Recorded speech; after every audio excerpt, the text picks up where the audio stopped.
Hello guys, तो कैसे हैं आप लोग। तो welcome back to my YouTube channel mister Sonu vlogs में आपका स्वागत है। तो मैं आपको आज दिल्ली से शिमला शिमला से मनाली का ट्रिप आपको दिखाने जा रहा हूं। इसमें आपको मैं कालका से शिमला, दिल्ली से कालका और कालका से शिमला गया।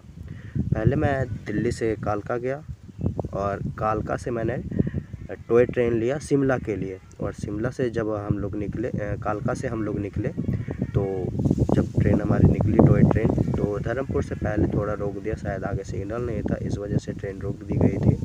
तो यहाँ पे थोड़ा सोचा मैं रुक के थोड़ा सा एंजॉय कर लेता हूँ। तो हम लोगों ने थोड़ा सा वहाँ पे उतरा, फ़ोटो वोटो क्लिक करवाई, थोड़ा वीडियो वीडियो बनाया और मैं वहाँ से निकला। जो हमारी ट्रेन खुली वहाँ से, तो लेकिन वैसे भाई मैं बता दूँ आपको, तो अगर आप दिल्ली से जाते हो तो शिमला अगर पहले विज़िट करते हो तो आपको मैं सजेस्ट करूँगा कि आप टॉय ट्रेन से ही जाओ।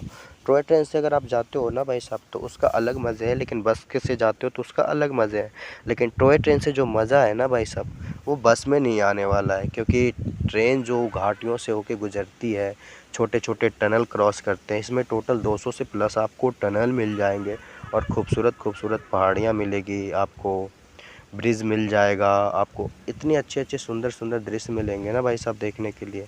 तो मैं सजेस्ट करूँगा कि आप ट्रेन से, टॉय ट्रेन से ही जाओ और उससे ही घूमते हुए जाओ। पहले शिमला जाओ, शिमला विज़िट करो, 1-2 दिन मॉल रोड वहाँ का घूमो। मॉल रोड का एक चर्च है, वहाँ का फेमस जगह है, वहाँ पे आप विज़िट करो, 1-2 दिन देखो। अगर आप दिसंबर के महीने में जाओगे तो वहाँ कुछ नहीं मिलेगा भाई साहब, बर्फ़ कुछ नहीं मिलेगा। अगर जनवरी के महीने में जाते हो ना, जनवरी 1 जनवरी के बाद, तो आपको बहुत अच्छा वहाँ पे बर्फ़ भी हो सकता है, मिल जाए सर्दी के अनुसार। लेकिन मैं सजेस्ट करूँगा कि आप पहले शिमला जाओ, वहाँ से मनाली जाओ। तो मैं वहाँ से शिमला गया, शिमला में मुझे बर्फ़ मिला नहीं क्योंकि मैं दिसंबर के महीने में गया, तो मुझे मज़ा नहीं आया। मैं तो गया था भाई साहब बर्फ़ देखने, तो मुझे बर्फ़ मिला नहीं, तो मैं वहाँ से सीधा मनाली के लिए निकला। मनाली के लिए बस पकड़ा वहाँ से, और रास्ते में मेरी बस ट्रैफिक में फंस गई। तो मैं थोड़ा वहाँ भी उतरा और देखा साइड में एक नदी है, तो नदी के साइड गया, वहाँ पे थोड़ा वीडियो वीडियो बनाया और थोड़ा एंजॉय किया। और जब तक ट्रैफिक ख़त्म ना हो हम लोग वहाँ से फिर निकले। तो फिर जब वहाँ से हम लोग सीधे निकले तो फिर सीधा मनाली पहुँचा भाई साहब, रात को 8 बजे के लगभग। जब वहाँ मनाली जब मैं उतरा, वहाँ मॉल रोड में गया, तो देखा यहाँ डीजे वीजे का पार्टी चल रहा है भाई, तो चलो थोड़ा सा नाच लिया जाए, डांस कर लिया जाए। डांस वांस किया वहाँ जाके, थोड़ा बहुत एंजॉय किया। भूख तो भाई साहब तेज़ लग रही थी क्योंकि मैंने 10 बजे ही बस बैठा था, 10 बजे ही खाना खाया था और रात को 8 बजे हम लोगों ने मनाली पहुँचा। जब मनाली पहुँचा तो भाई साहब भूख तो लगी जाएगी क्योंकि 10 बजे खाना खाया था। तो थोड़ा नाच वाच लेने के बाद, डांस वांस कर लेने के बाद हम लोगों ने रेस्ट किया। रेस्ट करने के बाद हम लोगों ने सोचा अब रात को स्टे किया, फिर दिन को सोचा अब चलो निकलते हैं। तो मैं अटल टनल के लिए निकला वहाँ से। अटल टनल के लिए मैंने कैब बुक किया। कैब आपको इजीली अवेलेबल हो जाएगा वहाँ से, कैब आपको आसान पड़ेगा, कैब आप बुक कर लेना, जो कि एक बार रेंटेड एरिया में लग जाएगा, 2000 से 3000 के बीच में आपको लेगा। और मॉल रोड से ही आपको मिल जाएगा, वहाँ से अटल टनल तक आपको घुमाएगा, शीशु गाँव लेके जाएगा, जो कि 34 से 35 किलोमीटर पड़ता है मॉल रोड से। डिस्टेंस लेके जाएगा और लेके आएगा। रास्ते में सोलांग वैली पड़ जाता है, सोलांग वैली, तो आप वहाँ विज़िट करना मत भूलना। सोलांग वैली बहुत अच्छी जगह है, वहाँ पे थोड़ा सा एक्टिविटी की जगह बहुत है। वहाँ पे पैराग्लाइडिंग, आपको स्केटिंग, फिर जिप क्लाइंबिंग, फिर ट्यूब क्लाइंबिंग, ये सब, ट्यूब स्लाइडिंग, ये सब सारा कुछ आपको एक्टिविटी करने को मिलेगा। तो मैंने पहला एक्टिविटी किया जिप क्लाइंबिंग का, तो जो कि जिप क्लाइंबिंग का वीडियो आप देख सकते हो मेरा। ये इस तरह से भाई साहब बहुत मज़ा आता है जिप क्लाइंबिंग करने में। जिप क्लाइंबिंग करने में मज़ा आता है। मैंने यहाँ पे दो तीन मैंने पहला जिप क्लाइंबिंग किया और दूसरा स्केटिंग किया। जिप क्लाइंबिंग के तो भाई साहब मज़े आ गए।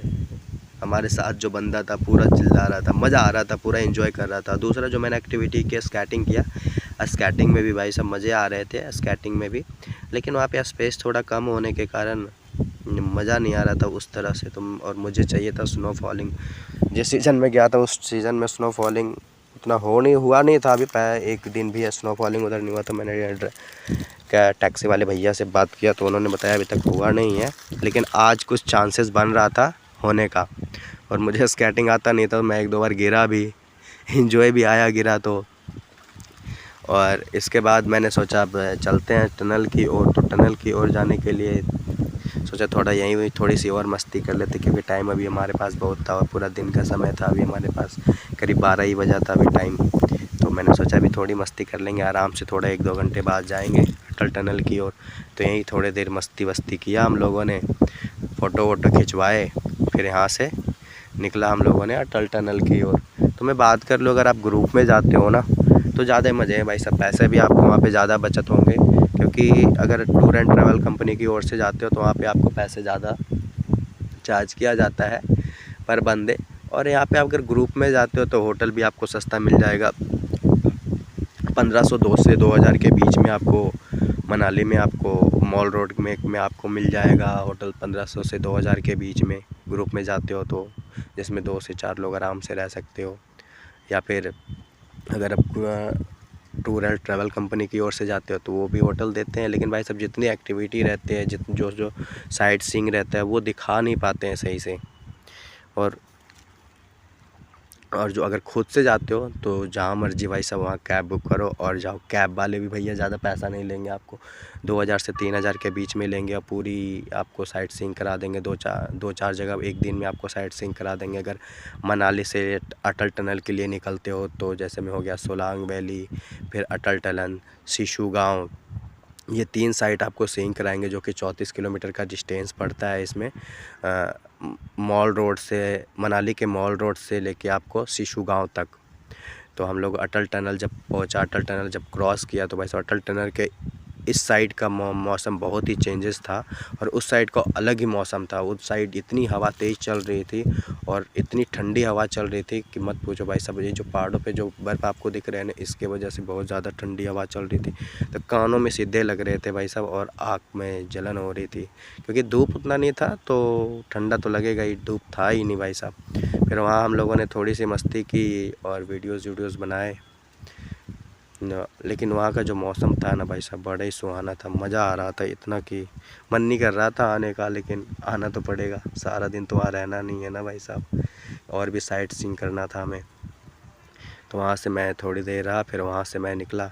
जैसे मैं वहाँ से अटल टनल से फिर वापस रिटर्निंग के लिए हुआ ना, तो मुझे स्नो फॉलिंग होना स्टार्ट हो गया था जब मैं अटल टनल में था।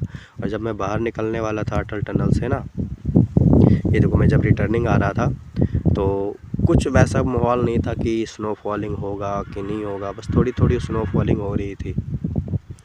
और वहाँ से जैसे ही हम लोगों ने निकला बाहर तो देखा भाई साहब बहुत ज़बरदस्त स्नो फॉलिंग हो रही थी।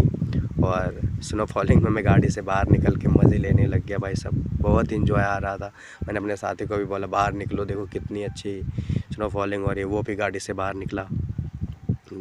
खूब मस्ती किया भाई साहब हम लोगों ने, मज़ा आ गया। वैसे स्नो फॉलिंग के वजह से ट्रैफिक भी होने लग गया तो गाड़ियाँ रुक जा रही थी हमेशा।